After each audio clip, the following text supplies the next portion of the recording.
네, 안녕하십니까. 사랑의 치유사 정동문 교수입니다. 여러분, 옛날 우리 아버지들은 왜 그렇게 엄했을까요? 막 때리고, 소리 지르고, 윽박 지르고, 그렇게 두려움을 만들어내면서, 두려움 분위기를 조장하면서 그 아버지의 권위를 만들어내고자 했던 분들이 참 많이 있었던 것 같습니다. 그러다 보니까 그 아버지의 그 무서운 어떤 이미지, 또는 그 억압된 분위기 속에 마음의 상처를 받고 나이는 40대, 50대, 60대가 되었지만 지금도 여전히 높은 사람을 만나거나 부담스러운 자리에 가거나 많은 사람들 앞에 말을 하려면 말이 잘 나오지 않는 경우들이 아주 많이 있지 않겠습니까? 최근에 저를 찾아온 어떤 분이 계셨습니다. 이분은 이제 목소리 떨림과 심한 긴장 떨림으로 인해서 대중 앞에서 말을 하는 게 너무 힘들어서 고민하다가 저를 찾아왔다고 합니다. 이분을 제가 상담해 보니까 중학교 시절 친구 생일 파티에 갔다가 아마 좀 늦게 집에 들어갔나 봅니다.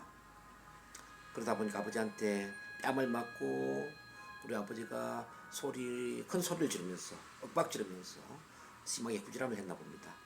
그날 아버지 앞에서 목소리가 너무 떨리고 말이 안 나오고 또 심장이 심하게 또 두근거리고 이런 상황에서 말도 못하면서 심한 마음의 충격을 받았나 봅니다. 그 이후에 이제 고등학교를 입학을 해서 고등학교 생활을 할 때도 많이 힘들었다고 하는데, 이를테면 국어 시간에 책을 읽으라고 할 때 책을 읽는 게 힘들어지고 또 학급 회의 시간에 발표하는 것도 힘들어지고 이렇게 대중공포 발표 불안을 갖게 된 거죠. 아마 여러분들 중에서도 제 이야기를 들으면서 이런 비슷한 경험을 한 분들이 참 많이 있을 거라는 생각이 드는데요. 그렇다면 이런 분들은 어떻게 치료를 해야 될까요? 이런 분들은 단지 스피치 학원을 두 달, 석 달 다닌다고 해서 해결되지는 않습니다.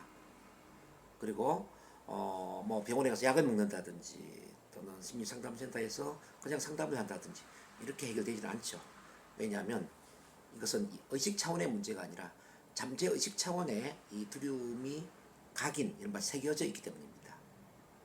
잠재의식 차원에 새겨져 있다는 이야기는 마치 파블로프의 개가 종소리에 침을 흘리는 것처럼 비슷한 분위기가 조성이 되거나 비슷한 상황이 되거나 비슷한 대상을 만나면 나도 모르게 그 과거의 악몽이 되살아나면서 긴장이 되고 떨리고 불안하고 목소리에 또 말이 막히고 말더듬이나 목소리 떨림이 반복된다는 사실이죠.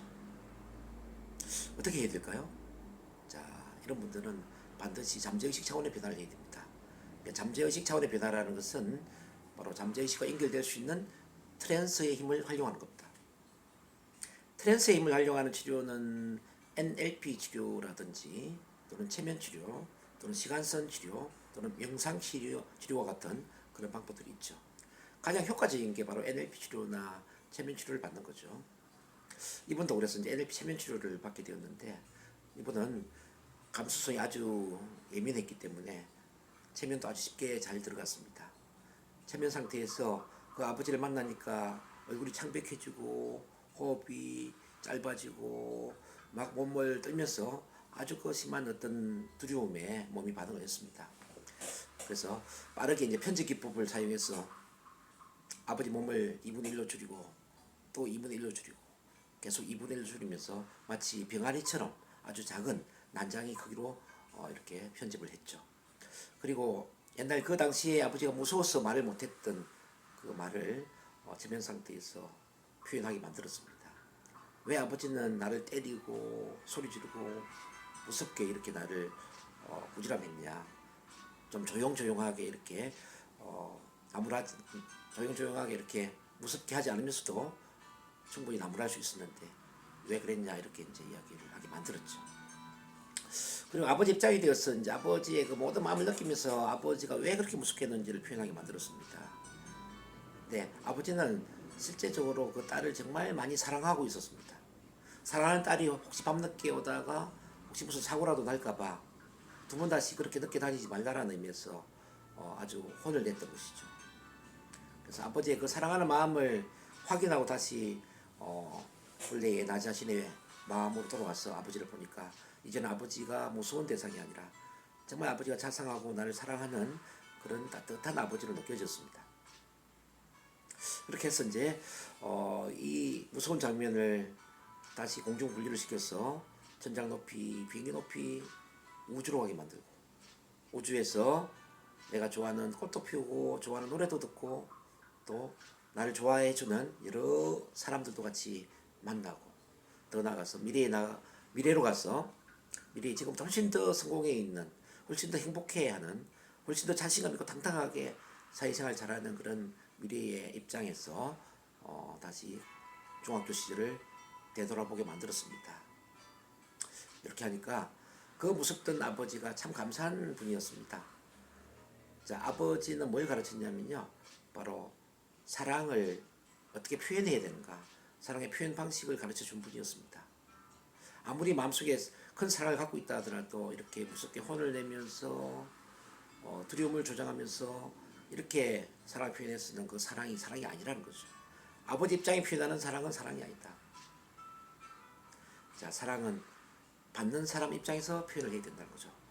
마치 옛날에 우리 소와 사자의 사랑 이야기 있지 않습니까? 소와 사자가 서로 엄청 사랑했지만은 소는 사자에게 싱싱한 풀을 올려서 대접을 했고, 사자는 싱싱한 고기를 사냥해서 대접하다 보니까 서로 먹지를 못했죠. 그래서 서로 헤어지게 되지 않습니까? 이 부모와 자녀와의 사랑도 마찬가지입니다. 부모도 부모의 입장에서 사랑을 표현하는 것이 아니라 자녀의 입장에서 사랑을 표현해야 된다는 이야기죠. 물론 자녀 또한 마찬가지입니다. 자녀 입장에서 표현하는 사랑이 아니라 부모 입장에서, 부모가 받아들일 수 있는 그 입장에서 사랑을 표현해야 된다는 거죠. 어쨌든 이번은 이렇게 체면 치료를 하면서 굉장히 많이 좋아졌습니다.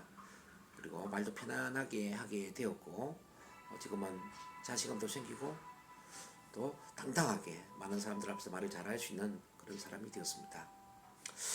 자, 저도 아들 딸을 키우는 아빠의 위치에 와 있지만은 이 대한민국의 아버지가 바뀌면은 정말 세상이 바뀔 것 같아요. 아버지가 좀 더 자상하고 좀 더 따뜻하고 좀 더 사랑이 넘치고 이렇게 자녀들 수준에서 사랑을 표현하는 그런 따뜻한 사랑이 넘치는 아빠로 변화될 수 있다면 대한민국에 더 이상 상처받는 사람들이 없어지지 않을까 하는 생각이 듭니다. 자, 제 강의를 듣는 우리 아버님들, 자녀를 바라보는 그런 마음가짐이나 자녀에게 표현하는 그 사랑의 방식을 다시 한번 더 점검해 보시고 좀 더 따뜻하게 사랑을 표현하는 그런 자상한 아빠가 되는 계기가 되시길 바랍니다. 네, 제 이야기가 도움이 되셨으면 좋겠습니다. 감사합니다.